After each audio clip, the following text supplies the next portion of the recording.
तो आइए आज हम लोग क्लास 10वीं में विज्ञान के अंतर्गत दूसरा चैप्टर जिसका नाम है अम्ल, क्षार एवं लवण, इस चैप्टर को शुरुआत करते हैं। देखिए इससे पहले के वीडियो में अम्ल के भौतिक गुण क्या होते हैं, क्षार के भौतिक गुण क्या है, सूचक क्या है, सूचक कितने तरह के होते हैं, ये सारे टॉपिक्स के बारे में हमने उस वीडियो के अंदर आपको एक बेहतर तरीका से समझाने का प्रयास किए हैं। यदि आप लोग उस वीडियो को नहीं देखे हैं तो उस वीडियो का लिंक इसी वीडियो के डिस्क्रिप्शन बॉक्स में दे देते हैं, आप लोग वहाँ से चेक कर लीजिए और उस वीडियो को देखने के बाद ही इस वीडियो को देखिएगा तो आपको यह चैप्टर अम्ल, क्षार एवं लवण समझने में काफी सहूलियत होगा, आप लोग आसानी से समझने लगिएगा। देखिए इस वीडियो के अंदर हम आपको यह समझाने का प्रयास करेंगे कि अम्ल के रासायनिक गुण क्या होते हैं, अम्ल के रासायनिक गुण क्या होते हैं। इस वीडियो के अंदर हम लोग उसको एक बेहतर तरीका से समझने का प्रयास करेंगे।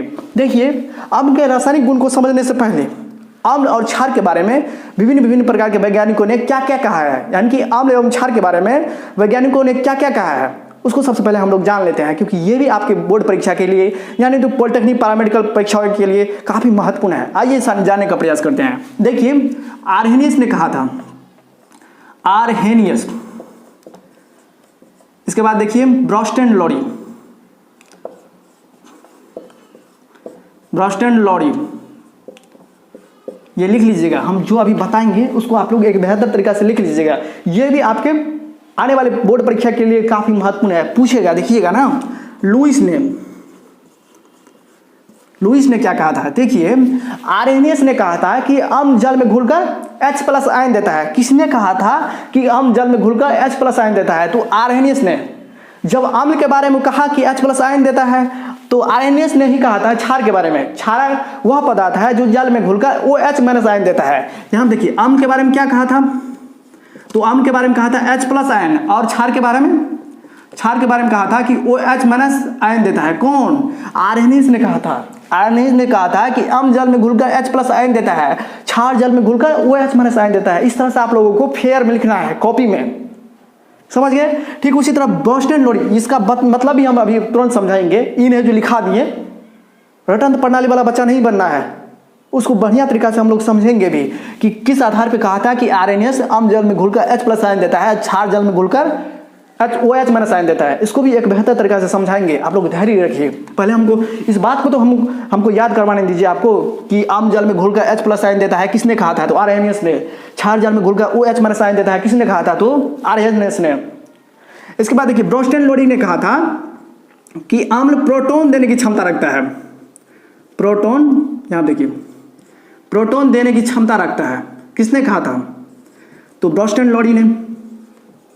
क्षमता रखता है, आप लोग बढ़िया तरीका से कॉपी में लिखिएगा। किसने कहा था कि अम्ल प्रोटॉन देने की क्षमता रखता है? तो ब्रॉस्टन लॉरी ने। इसका विपरीत सोचिए, जब अम्ल प्रोटॉन देने की क्षमता रखता है तो क्षार क्या करेगा? प्रोटॉन लेने की क्षमता रखता है। किसने कहा था कि प्रोटॉन लेने की क्षमता रखता है? कौन? तो क्षार प्रोटॉन लेने की क्षमता रखता है, लेकिन अम्ल प्रोटॉन देने की क्षमता रखता है। अम्ल कहता है प्रोटॉन ले लो, क्षार कहता है प्रोटॉन हमको दे दो। तो ब्रॉस्टन लॉरी के अनुसार प्रोटॉन देने की क्षमता कौन रखता है? तो अम्ल, और प्रोटॉन लेने की क्षमता कौन रखता है? तो क्षार। समझ गए ना? ठीक उसी तरह देखिए लुईस ने कहा था कि अम्ल वह पदार्थ होता है, अम्ल क्या करता है? इलेक्ट्रॉन ग्रहण करता है। अम्ल इलेक्ट्रॉन ग्रहण करता है। इसके बाद देखिए इसी का विपरीत सोचिए, जब लुईस ने कहा कि अम्ल इलेक्ट्रॉन को ग्रहण करता है तो क्षार में क्या होगा? इलेक्ट्रॉन त्याग करता है। ये इलेक्ट्रॉन को ग्रहण करता है, यानी कि अम्ल जो है लुईस के अनुसार इलेक्ट्रॉन जो है ग्रहण करता है। अम्ल जब ये लेता है तो क्षार क्या करेगा? देगा ना। तो लुईस के अनुसार अम्ल वह पदार्थ होता है जो इलेक्ट्रॉन को ग्रहण करता है। जिस तरह से हम आपको समझा रहे हैं, जिस तरह से हम लोग बोल रहे हैं, हम आपको समझाने का प्रयास कर रहे हैं, आप लोग एक बेहतर तरीका से समझने का प्रयास कीजिएगा। इसका भी हम आपको एक बेहतर तरीका से मतलब बताएंगे, ये किस कारण से कहा। तो देखिए लुईस के अनुसार अम्ल वह पदार्थ होता है जो इलेक्ट्रॉन को ग्रहण करता है, जबकि क्षार वह पदार्थ होता है जो इलेक्ट्रॉन का त्याग करता है। समझ गए? आइए इस बात को हम लोग एक बेहतर तरीका से समझने का प्रयास करते हैं कि ये बात ने, यानी कि ये सब बात किस आधार पे कहा ये सारे वैज्ञानिकों ने।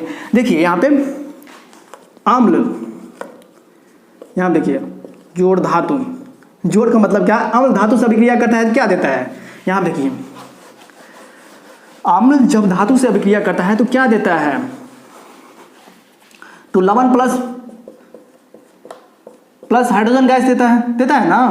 इसको याद रखना पड़ेगा आपको। अम्ल जब धातु से अभिक्रिया करता है तो कौन सा गैस देता है, तो हाइड्रोजन गैस देता है। यहाँ देखिए अम्ल में ले लीजिए HCl, H2SO4, बहुत सारे अम्ल हैं, तो HCl ले लेते हैं। HCl धातु में सोडियम ले लेते हैं तो क्या बनता है, लवण देता है, यानी कि NaCl plus hydrogen gas, hydrogen gas, समझ गए। यहाँ पे गैस है। यहाँ देखिए अम्ल धातु से अभिक्रिया किया तो लवण प्लस हाइड्रोजन गैस दिया। यहाँ देखिए HCl क्या है, HCl एक हाइड्रोक्लोरिक अम्ल है, हाइड्रोक्लोरिक अम्ल को ही नहीं कहते HCl। देखिए HCl जब सोडियम से, सोडियम क्या है, एक धातु है, धातु धनिक होता है, धातु धनिक होता है, यानी कि धातु में, धातु जो होता है ना, धातु इलेक्ट्रॉन त्यागने की प्रवृत्ति रखता है, इलेक्ट्रॉन किसी को दे देता है, धातु धनिक होता है। धातु पर कौन सा चार्ज रहता है, प्लस चार्ज, क्योंकि इलेक्ट्रॉन देता है, देने वाला धनिक न होता है, तो धातु धनिक होता है। यहाँ देखिए जब धातु से, धातु अम्ल से अभिक्रिया किया तो हाइड्रोजन गैस दिया, इसका मतलब अम्ल में क्या है, अकेले धातु रहता है तो हाइड्रोजन गैस थोड़ी छोड़ता, इसका मतलब क्या है, धातु अम्ल से अभिक्रिया किया तो क्या दिया यहाँ पे, हाइड्रोजन गैस, इसका मतलब अम्ल में क्या होता है, हाइड्रोजन होता है। यहाँ देखिए ना अम्ल HCl में, यहाँ देखिए तो HCl, H2SO4, ये H2SO4 क्या है, सल्फ्यूरिक अम्ल है, CH3, COOH, इसके बाद देखिए HNO3, ये सब में क्या है, देखिए H है, H है, H है, H है, देखिए तो अम्ल वह पदार्थ होता है जो जल में घुलकर H प्लस आयन देता है, किसके अनुसार से, तो आर्हेनियस के अनुसार से। तो आप लोग समझे। यहाँ देखिए तो अम्ल जब धातु से अभिक्रिया करता है तो लवण प्लस हाइड्रोजन गैस देता है। अगर अम्ल में हाइड्रोजन गैस नहीं रहता है, यानी कि अम्ल में हाइड्रोजन नहीं रहता तो वह थोड़ी देता। अम्ल धातु से अभिक्रिया किया तो लवण दिया NaCl, देखिए लवण है NaCl। अम्ल और धातु अभिक्रिया करने के बाद एक नया पदार्थ बनता है, उसी को कहते हैं लवण, ठीक है ना। अम्ल धातु से अभिक्रिया किया तो एक नया पदार्थ बना लवण, लवण प्लस हाइड्रोजन गैस, यानी कि HCl में H प्लस आयन है जरूर, यानी कि हाइड्रोजन है जरूर, तब ने धातु से अभिक्रिया करके ये अम्ल जो है लवण प्लस हाइड्रोजन गैस दिया, इसका मतलब इसमें है H प्लस आयन। यहाँ देखिए जब HCl को जब जल में घुलाइएगा तो क्या होगा, ये H3O प्लस प्लस यहाँ देखिए क्लोरीन आयन में टूट जाएगा, यानी कि HCl एक हाइड्रोक्लोरिक अम्ल है, इसको जल में मिलाइएगा तो H3O प्लस या H प्लस आयन बोलिए, हाइड्रोनियम आयन भी इसको बोलते हैं, प्लस क्लोरीन आयन, ये टूट जाता है तो अम्ल जल में घुलकर H प्लस आयन देता है। यह बात किसने कहा था, तो आर्हेनियस ने। अगर इन दोनों के बीच अभिक्रिया करते अगर हाइड्रोजन नहीं निकलता तब ना समझते कि अम्ल में हाइड्रोजन नहीं होता है, H प्लस आयन नहीं होता है। यहाँ देखिए अभिक्रिया किया तो हाइड्रोजन दिया ना, समझ गए ना किस आधार पर कहा वैज्ञानिकों ने। तो यही बात हम आपको समझाने का प्रयास कर रहे हैं। क्षार जल में घुलकर क्या देता है, तो OH माइनस आयन देता है। इस बात को आप लोग याद रखिएगा, आगे आपको काम देगा। वैसे हम बताएंगे ना अम्ल के रासायनिक गुण के अंदर हम आपको बताएंगे, आप लोग बढ़िया तरीका से समझ जाइएगा, समझ गए। ठीक उसी तरह देखिए H प्लस का मतलब क्या हुआ, यहाँ देखिए प्रोटॉन क्या होता है, पढ़े होंगे, प्रोटॉन एक धनावेशित कण होता है, धनावेशित प्लस।